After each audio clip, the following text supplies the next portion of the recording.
Bueno, me vais a ver que estoy mirando que no miro a la cámara, que la tengo ahí, que estoy mirando a la tele, que es más grande y veo mejor las caras de las personas.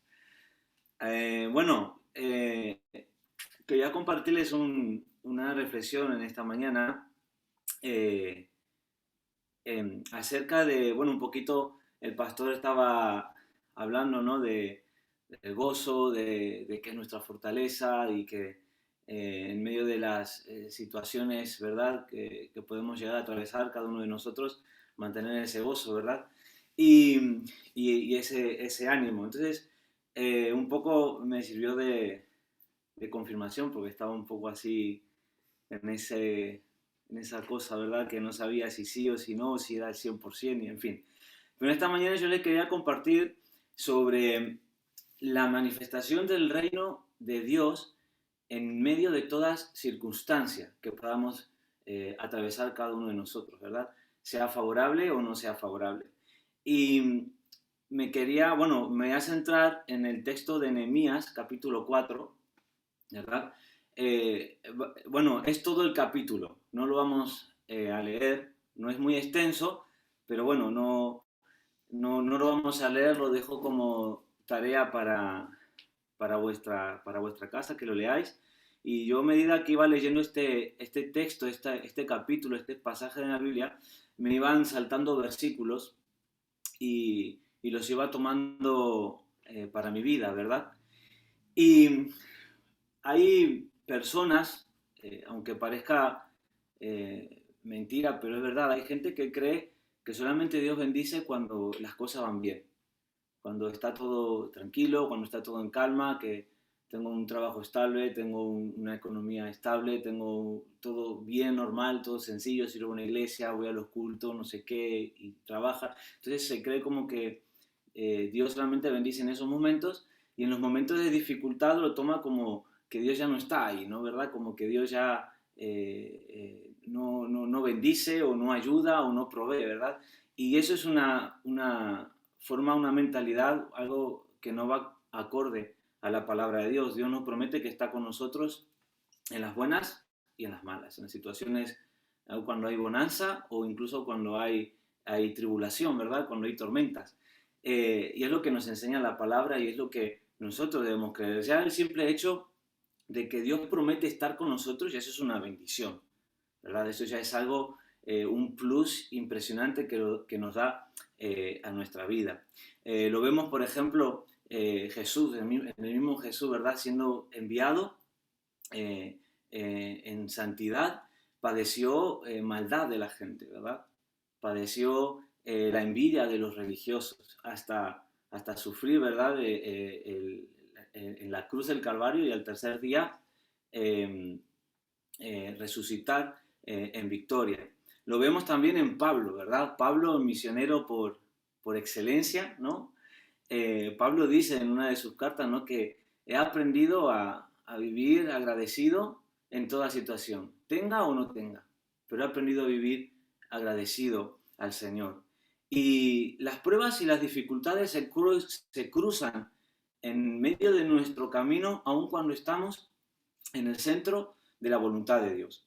Y yo creo que es cuando más se cruzan en nuestro camino, ¿no? Cuando tú sabes que estás en el centro de la voluntad de Dios, yo creo que el cristiano, el hijo de Dios, que sabe que está en el centro de la voluntad de Dios, es cuando más pruebas, más adversidades, más tormentas puede tener en su vida, porque al fin eso lo provoca, ¿verdad? Algo para intentar un poco desviarnos del propósito divino de Dios para nuestras vidas, ¿verdad? Y el secreto está en poder vencerlas con la ayuda de Dios y hacer lo que el Señor nos encomendó, ¿verdad? El secreto es saber sobreponerse ante esas situaciones, ante esa dificultad, ¿verdad? Tú fíjate cuando Pedro, ¿verdad? Saca un pie de la barca y lo pone en ese mar embravecido, en esas tormentas, en esas olas gigantescas, en el viento que podía haber, saca el otro pie y no se hunde y empieza a caminar. Hay algo muy curioso, que aún estando en medio de eso, caminando sobre esas aguas, las tormentas seguía estando, ¿verdad?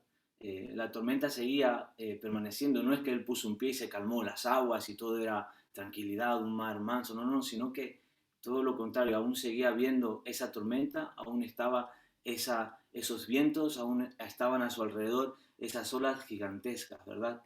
Y como creyentes, como hijos de Dios, lo que necesitamos es fe, es tener una fe cada día activa, ¿verdad? Hace años, pero hace muchísimos años, un predicador dio un ejemplo muy gráfico que a mí se me quedó grabado.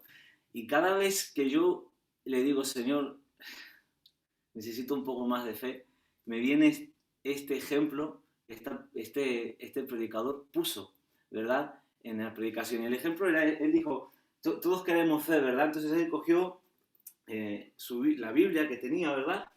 Y sacó de su bolsillo unos auriculares como estos, parecidos, y lo que hizo fue ponérselo en sus orejas y la otra punta, la que se conecta, lo que hizo fue ponerlo en la Biblia, así. Y quiere fue, pues mira, ya sabes lo que tienes que hacer, ¿no? Y es lo que dice Pablo, ¿verdad? En la carta de los Romanos, en el capítulo 10, ¿no? Que la fe viene por el oír la palabra de Dios, el mensaje de Dios. La fe viene por oír su palabra, por oír el mensaje que el Señor tiene para nosotros. La oración y confiar en las promesas de Dios es una forma que inspira nuestra esperanza a que hay una palabra, hay algo que Dios prometió y que lo va a cumplir. Aunque ahora vea unas nubes negras, aunque ahora no lo vea nada claro, aunque ahora haya niebla, pero del otro lado está brillando la promesa y la palabra de Dios para mi vida.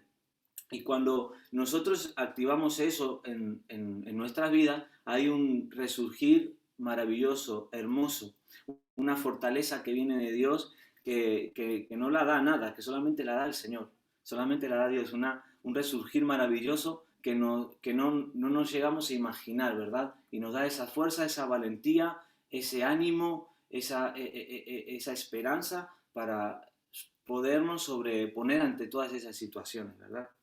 Y en medio de las dificultades, el reino de Dios debe manifestarse con poder, con amor, dándonos el impulso necesario para poder atravesar esas circunstancias con fe y esperanza, ¿verdad?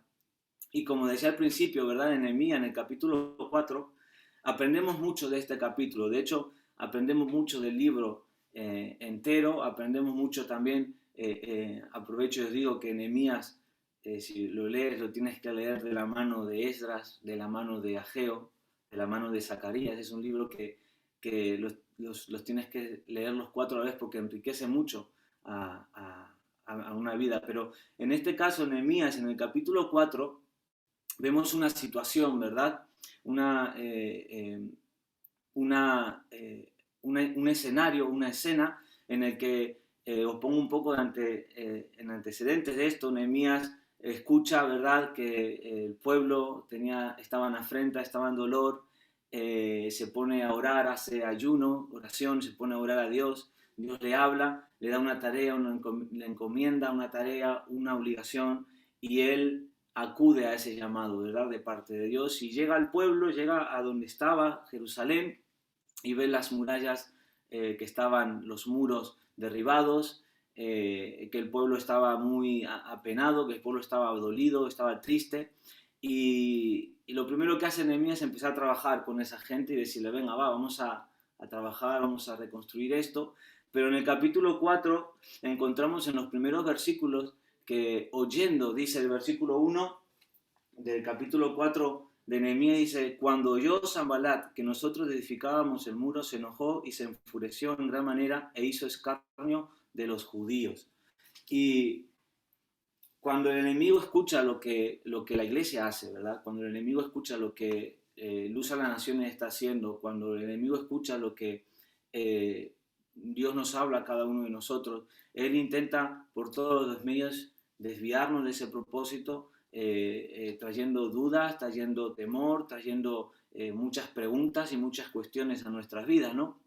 Pero lo bueno de esto, y este es el primer ejemplo que nos deja Nehemías, es que en Nehemías, en el versículo 4, dice, oye, oh Dios nuestro. Dice que Nehemías llevó ese problema, llevó esa situación delante de la presencia de Dios. Llevó el problema a Dios en oración. Oye, oh Dios nuestro.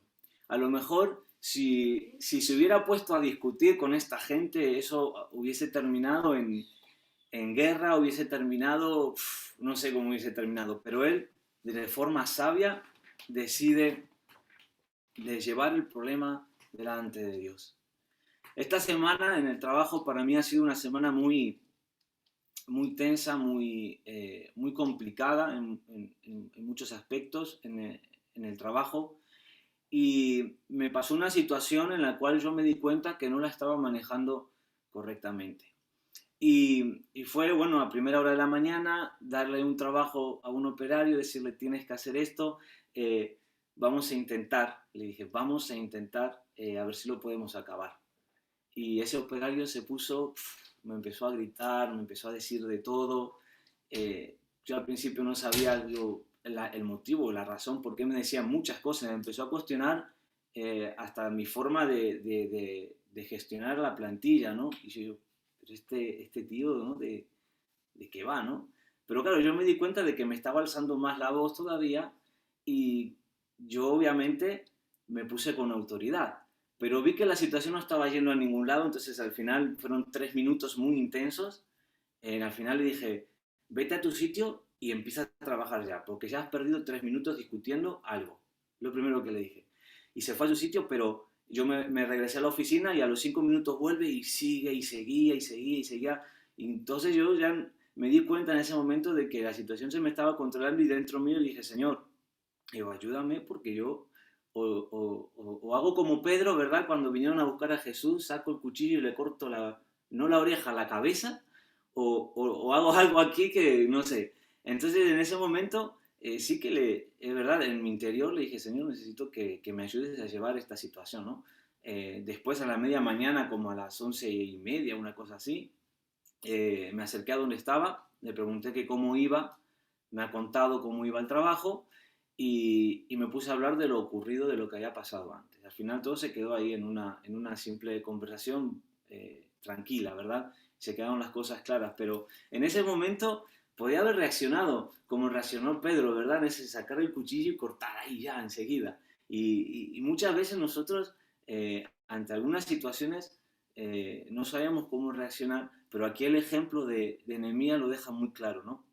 Que lo mejor es llevar ese problema, lo mejor es llevar esa situación delante de la presencia de Dios. Igual que Nehemías, en circunstancias complicadas, situaciones difíciles, a nosotros también nos toca enfrentarnos a dos razones muy importantes. Una son las razones externas, situaciones incontrolables, situaciones que no esperamos, que llegan sin avisar, que llegan sin esperar, ¿no?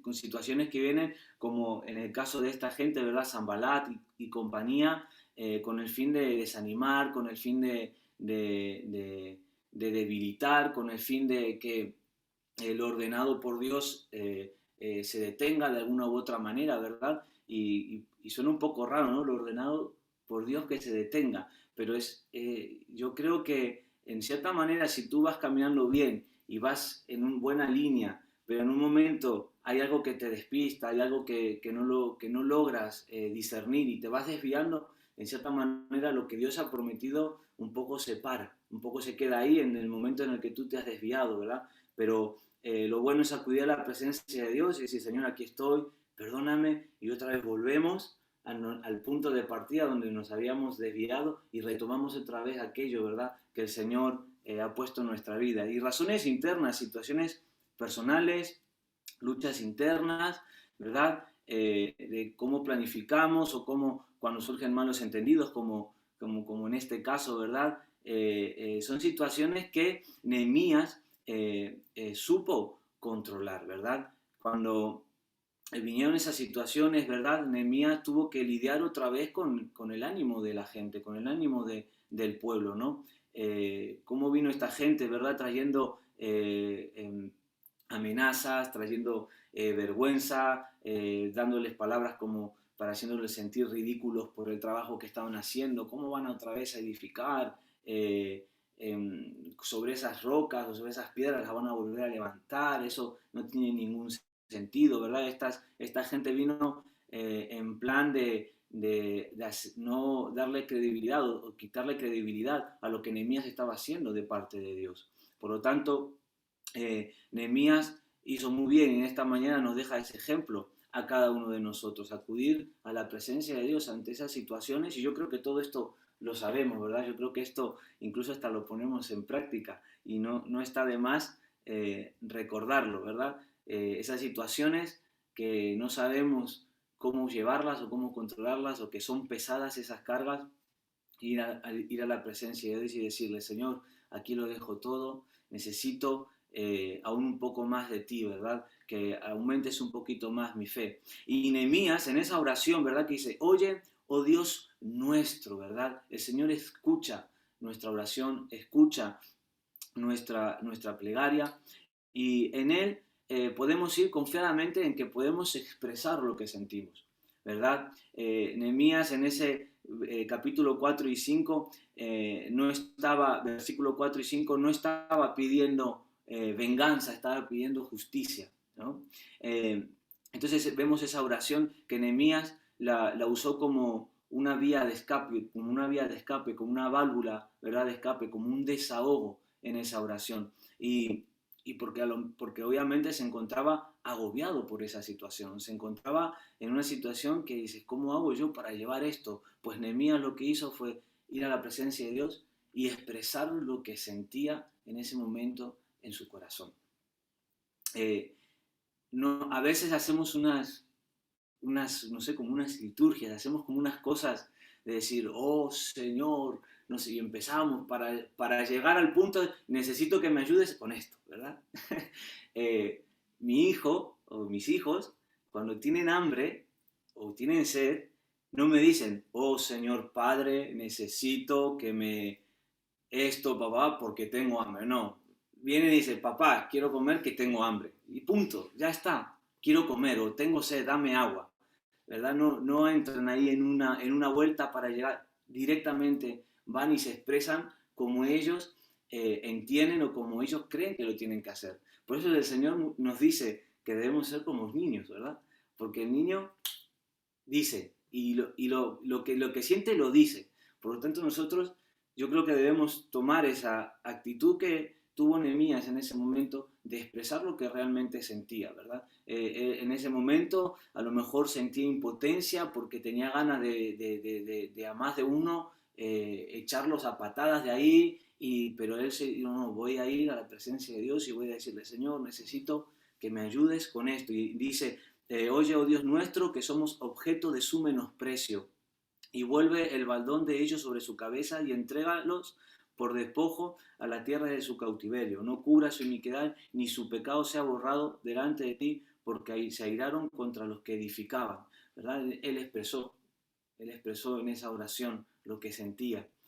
Y no hay nada de malo de expresar lo que uno siente en un momento crítico. Pedro, cuando estaba caminando sobre las aguas, en el momento en que empezó a mirar a su alrededor y vio que estaba en algo que era imposible, se empezó a hundir. ¿Y qué pidió? Ayuda, pidió socorro. Ayúdame, ayúdame, maestro. Y extendió la mano, ¿verdad? Y Jesús tomó la mano y le quitó de ahí. Pero no hay nada de malo expresar.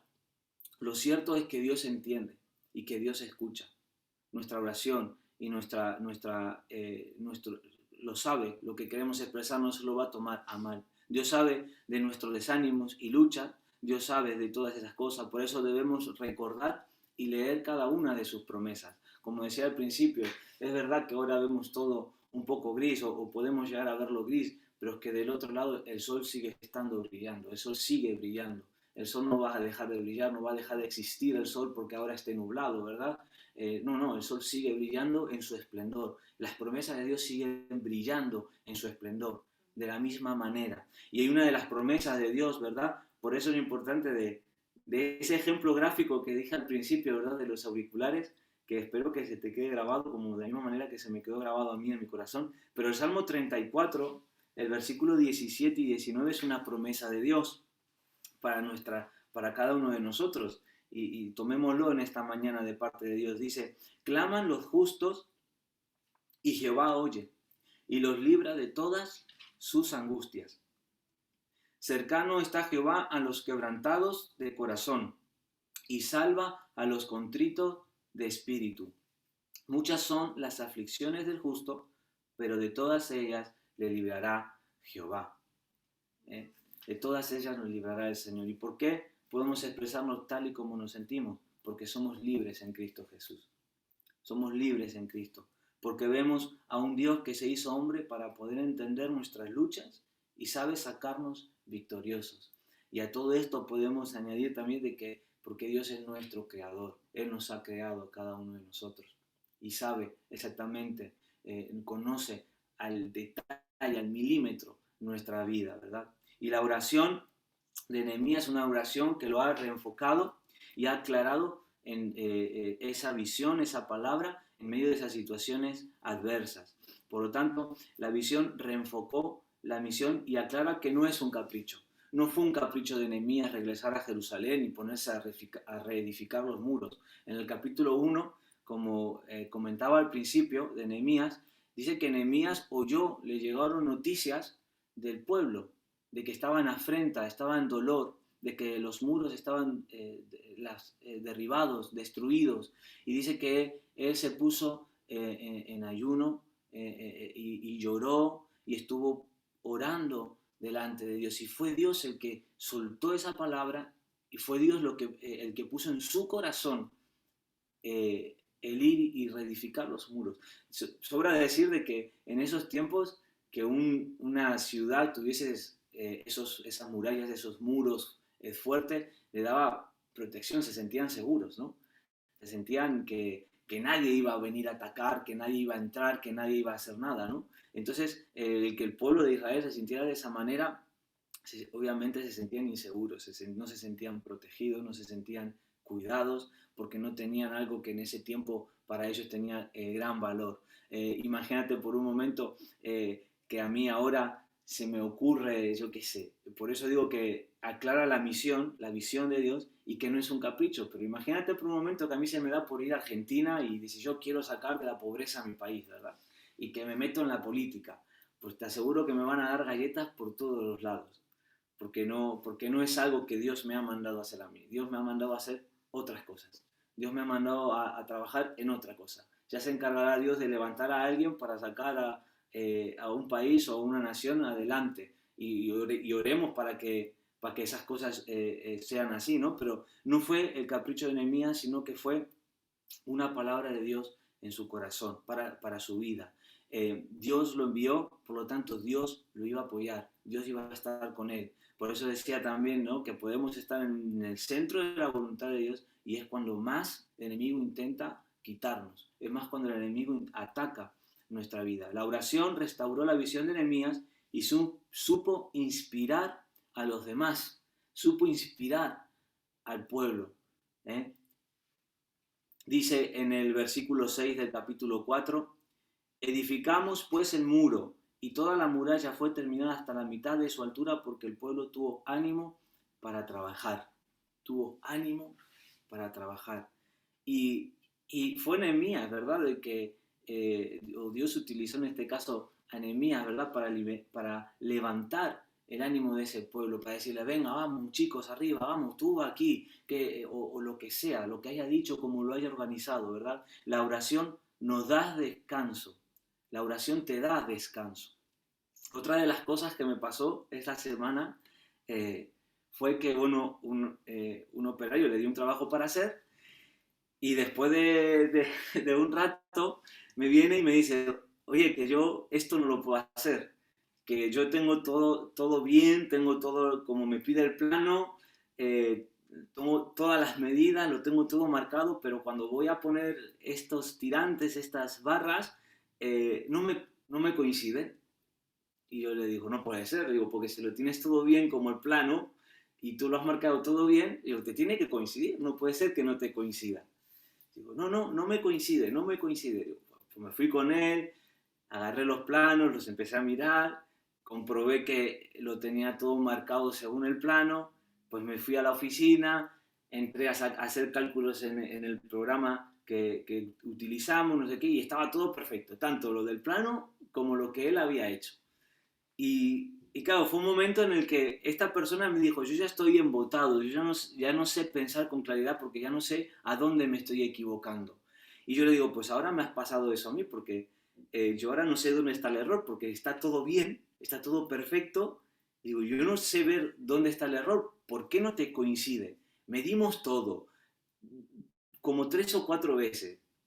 Al final tuve que llamar por teléfono al ingeniero, le comenté lo que estaba pasando, pues el ingeniero se quedó como estábamos nosotros. Ya no era uno, ya éramos tres que no sabíamos ver el problema, no sabíamos ver la solución. Y digo, bueno, como ya era la hora de plegar, le digo, bueno, pues déjalo y mañana ya será otro día. Pero se lo dije así en plan de, bueno, ya veremos mañana a ver qué hacemos, porque el trabajo había que hacerlo, ¿no? Entonces, bueno, pues yo seguí con mi trabajo y por la tarde, estando en casa, pensando en eso, digo, "Buah, no sé cómo lo voy a hacer, no tengo ni idea porque había que resolverlo. Cuestión de que al día siguiente, después de haber descansado la noche, me fui a dormir, descansé, yo creo que me fui con eso en la cabeza y cuando me levanto por la mañana, aún seguía eso en mi cabeza y digo, ¿cómo podemos hacer para esto? No sé qué. Y dije, bueno, pues vamos a empezar desde el medio. Ya está, la solución es empezar de la mitad. Como era una pieza de 27 metros de largo, pues a empezar desde el medio. Del medio a una punta y del medio a la otra punta. Y si está mal, pues está mal. Y si nos da, pues bueno, esa era la solución. Cuestión de que llegamos por la mañana, lo hicimos así y efectivamente salió bien. Salió bien. Había algo que no sabíamos en qué nos estábamos equivocando, había algo que no estábamos viendo, había algo que no éramos capaz de ver ninguno de los tres, en dónde estaba el error, pero al final y al cabo, después de descansar, al día siguiente y estar más fresco, con la mente más fresca, descansada, hemos visto la solución por otro lado. Y eso es lo que hace la oración en nuestra vida. Nos da descanso. Cuando oramos, cuando buscamos la presencia de Dios, cuando decimos, Señor, necesito que me hables, o pasa una situación y no sabemos cómo atravesarla o cómo enfrentarla en nuestra vida, enfermedad, falta de trabajo, lo que sea, y no sabemos cómo resolver eso, lo mejor es que descansemos en la oración. Es lo mejor que podemos hacer para no tomar decisiones equivocadas, ¿verdad? La oración nos da descanso y encima estrecha nuestra relación con Dios. El descanso nos permite pensar con claridad y tomar las decisiones correctas. La oración hace que las cosas cambien y sean transformadas. Filipenses capítulo 4, versículos 6 y 7 dice, por nada estéis afanosos, si no sean conocidas vuestras peticiones delante de Dios en toda oración y ruego, con acción de gracias. Y la paz de Dios que sobrepasa todo entendimiento guardará vuestros corazones y vuestros pensamientos en Cristo Jesús. La oración mantiene la fe y la esperanza con vida. Y es el combustible en nuestra relación con Dios. La oración restauró la visión de Nehemías y supo inspirar valentía al pueblo. Y hoy estamos en la época, ¿verdad? Como, bueno, lo voy a decir más adelante esto, ¿verdad? Pero la oración restauró la visión de Nehemías y supo inspirar valentía al pueblo. Mostraba ejemplo de sacrificio. Era el primero que se ponía manos a la obra a trabajar, era el primero que empezaba a sacar piedras, escombros, era el primero que se metía ahí y si veía a alguno cansado le decía, ¿estás cansado? Bueno, pues venga, va, yo te cubro, yo hago el tuyo y lo mío, pero yo te cubro, descansa, no sé qué, pa. Bueno, esto ya me lo estoy un poco imaginando yo, ¿verdad? Esa situación, pero era el primero que estaba en la brecha, era el primero que tenía ese fervor por levantar, ¿verdad? Y lo supo contagiar al pueblo, lo supo animar al pueblo. Era su deseo dejar un legado verdadero, ¿verdad? Con resultados buenos, con resultados favorables, ¿verdad? Un legado en el que decía, bueno, yo esto se lo tengo que contagiar a la gente, esto yo se lo tengo que dar a la gente. El día de mañana vendrán otro y otro tiene que seguir con esto, ¿verdad? Todo es bueno y fácil cuando las situaciones son favorables, como venimos diciendo, ¿verdad? Cuando el viento sopla a favor. Pero los verdaderos soldados se conocen en las batallas. En las batallas es cuando vemos al verdadero soldado. Es muy fácil decir en tu cuartel, ¿verdad? Ah, yo soy un soldado y yo estoy listo para la batalla, ¿verdad? Es muy fácil decirlo cuando estás en el cuartel protegido, ¿no? Pero decir que soy un soldado y estoy listo para la batalla cuando estás en la guerra, hay que demostrarlo y hay que decirlo, ¿verdad? Por lo tanto, ¿cómo es nuestra actitud en medio de la presión, en medio de las situaciones incontrolables que no sabemos controlar, que llegan sin esperar? ¿Cómo es nuestra actitud, verdad? Y vivimos en tiempos difíciles, ¿verdad? No es que esto es así, son tiempos difíciles. Un simple virus ha golpeado a un mundo entero. Bueno, digo un simple virus, pero un virus ha golpeado un mundo entero. No una nación, no un continente, al mundo entero. Ha sacudido la economía a nivel mundial. Entonces son tiempos en el que más que nunca la iglesia se tiene que ver en medio de esto, ¿verdad? En medio de estas situaciones. Hay diferentes presiones a la orden del día. Presiones como aquellos que si no tienes relaciones sexuales antes del matrimonio o en la adolescencia no estás haciendo las cosas bien, y los adolescentes y los jóvenes tienen que vivir con esa presión, presión de que si no estás con las drogas o con lo que sea, no estás a la moda o no estás a la altura de otros muchos, y muchas, hay bombardeos constantes, ¿verdad? Que si no tienes novio a los X edad, no sé qué, o novia a la X edad, no sé qué, no sé cuánto, no, y todo llega en el plan de Dios, todo llega en el momento de Dios. Esto no hay que desesperarse por cosas, sino que como veníamos leyendo, ¿verdad? Llevarlo todo a la presencia de Dios como hizo Nehemías. Nehemías fue fuente de inspiración y una influencia positiva. Y esto es un poco aquellos que los youtubers, por ejemplo, ¿verdad? O los influencers, ¿verdad? Que hoy están así, a la orden del día. Y de hecho, hace unos días, o la semana pasada, escuchaba en la radio, pero no le escuché la noticia, pero no presté atención, que los influencers o los youtubers están reclamando como una cierta popularidad o ponerse al mismo nivel de un noticiero o algo así, por ahí va la noticia. Hoy los jóvenes en día siguen, y adolescentes y personas adultas también, siguen muchos youtubers y muchas personas, ¿verdad? Y ven noticias y escuchan lo que esas personas están diciendo.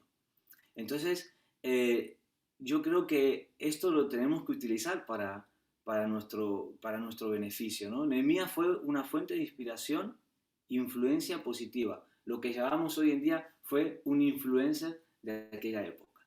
No había youtuber, no había nada de eso, pero fue un influencer de aquella época. Y aquí siempre nos tenemos que hacer la pregunta, ¿no? ¿Jesús está influenciando nuestra vida? ¿Es Jesús el que influencia nuestra vida?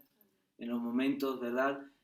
Como comentaba al principio, que yo sentía que no estaba controlando la situación en esa tensión, es Jesús el que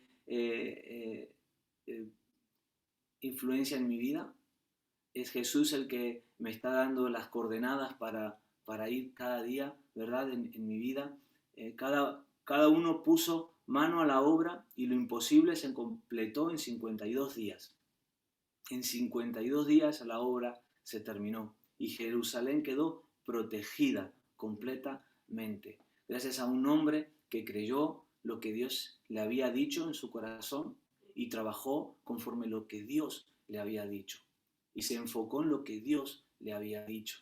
Y es lo importante para nuestra vida. Y cuando uno sabe contagiar a otro, y Jesús es el que tiene que contagiar nuestra vida, y si nosotros somos contagiados por Jesús, seremos influencias en otras personas, contagiaremos a otras personas de la misma pasión, del mismo amor, de las mismas ganas, del mismo ánimo, del mismo ímpetu para trabajar y para hacer la obra del Señor y para avanzar en nuestra vida personal. Nehemías dio todo honor y gloria al Señor. Samaria era la ciudad, ¿verdad? Un poco cabecera en esa época. No vamos a entrar en mucha historia, pero no quería, y lo sabemos, que Jerusalén reedificara los muros, porque había una ruta entre Egipto y Asiria, si no recuerdo mal, que si iba a ser medio de una zona posible de comercio. Entonces, no le interesaba a Samaria, en este caso a Sanbalat, que representa una tipología de Satanás, no le interesaba que Jerusalén reedificara los muros. Por eso atacaba, por eso desanimaba, por eso iba con mensajes negativos, con intentar desanimar a la gente, intentar decirle que cómo podéis hacer esto, no sé qué, si es imposible que reedifiquéis esos muros, estaréis toda la eternidad, toda vuestra vida para edificar unos muros que seguramente que si se posa una zorra se caerá, ¿verdad? O un pajarito y se caerá eso porque no lo vais a poder hacer. Por lo tanto, había muchos intereses en medio, ¿verdad? Pero vemos cómo Dios respaldó, ¿verdad? El trabajo de Nehemías y cómo esa gente en 52 días terminó una obra impresionante.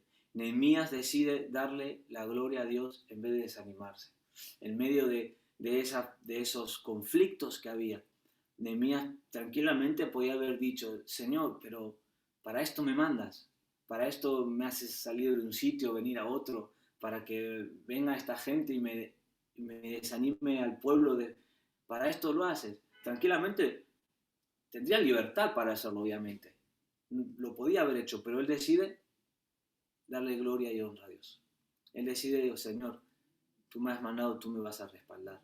Tú lo has hecho, tú me has hablado, tú lo harás. Por lo tanto, no, en vez de desanimarse, él decide darle gloria a Dios, ¿verdad? Nehemías no titubeó frente a las mentiras del enemigo. Y el enemigo utilizará medias verdades. Resucitarán las piedras quemadas, ¿no? Como mostrándoles, como decíamos antes, ¿no? De que ese material de construcción que iban a utilizar no iba a valer para nada, en absoluto, en absoluto, ¿no? Y aunque el enemigo se empeñe en destruirnos, el Señor levanta bandera por nosotros, por su pueblo, por su iglesia. Y a partir de ese momento empezó una restauración en el pueblo, ¿verdad? En Jerusalén. Y como conclusión, debemos reflexionar y analizar frente al Señor sobre nuestras actitudes, nuestra forma de actuar en momentos de dificultad, en momentos de presión, ¿verdad? La pregunta sería si acudimos a Dios o no acudimos a Dios ante esas situaciones, ¿verdad? Si aún en eso, a veces, como decíamos antes, ¿no? de influenciar, pero claro, si yo no soy capaz de influenciar a mis hijos, no voy a ser capaz de influenciar al vecino. Yo creo que eso primero empieza por mí y por mi casa, ¿verdad? Si no soy capaz de ser influencia en mi mujer, en mis hijos, no voy a esperar muchos resultados, ¿verdad? Acerca de lo que Dios me ha hablado. Tenemos que ser influyentes de forma positiva, ¿no? Debemos reflejar una transformación poderosa en la cual podamos ver y comprobar los cambios realizados por Dios, ¿verdad? Por el Espíritu Santo. Y aunque el enemigo ruja, y aunque el enemigo diga te voy a destruir, aunque el enemigo diga lo que quiera, debemos recordarle cuál es su futuro, debemos recordarle las promesas de Dios para nuestras vidas, ¿verdad? Y debemos cobrar el ánimo y ponernos en manos a la obra en aquello que Dios nos ha encomendado a cada uno de nosotros. Amén. Que Dios le bendiga en esta mañana.